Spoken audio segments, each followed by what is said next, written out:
It is that time of the month for my March reading wrap up. I read a total of 14 books, so I'm going to go through it rapid fire with a yes, no, maybe, and like a one sentence description about why. I started out the month by reading Valor, and I would say yes only if you liked Malice and want to continue the series. Then I listened to Born a Crime. I say yes, especially on audio. Then I listened to Keeper of Lost Children, and this is a yes if you like historical fiction. Then I finished Ruin, and same as Valor, this is going to be a yes only if you liked the first two and want to continue the series. Then I listened to Dungeon Crawler Carl, and this is going to be a yes to a maybe. I really loved this one on audio, but I would only give it a listen if you're okay with that silly guy type of humor. Then I read an arc of The Women in White, and I'll put the release date here on the screen. I think it comes out sometime in August.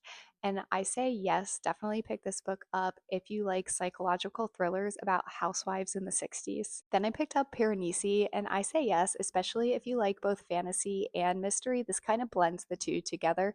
It is fairly short, but just know it does require a bit of brain power to actually follow along the story. Then I read an arc of You Did Nothing Wrong. This book is already released. I think it released sometime back in March. And I'm going to say maybe for this one. If you like C.G. Drew's other work, then I think you would probably like this too. This is their first adult novel, but it is definitely gory, and for me, it was a little bit too gory. Then I read Heartless, and I'm giving this one a yes, especially if you read Flawless and want to continue the series. I think this is a great second book. I feel like you can also pick this one up as a standalone. After that, I read Powerless, so it's still within the Chestnut Spring series, and I'm going to say maybe for this one. It was not my favorite, so if you want to continue the whole series and read all of the books, yes, but if you're looking to read this as a standalone, then no.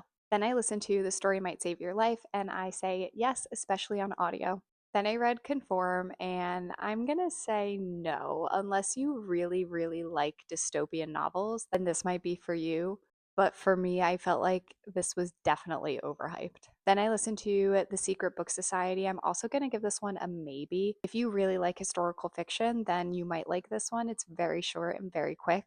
But if you're looking to get into historical fiction, I don't think this is a good starting point. Then I finished out the month by listening to one of my most anticipated releases, The Night We Met, and I'm sad to say I'm going to give this one a maybe. This definitely was not my favorite Abby Jimenez book, and if you're looking to get into her writing, this is absolutely not where I would start. But if you enjoyed all of her other work and you want to continue reading her work, then yeah, why not?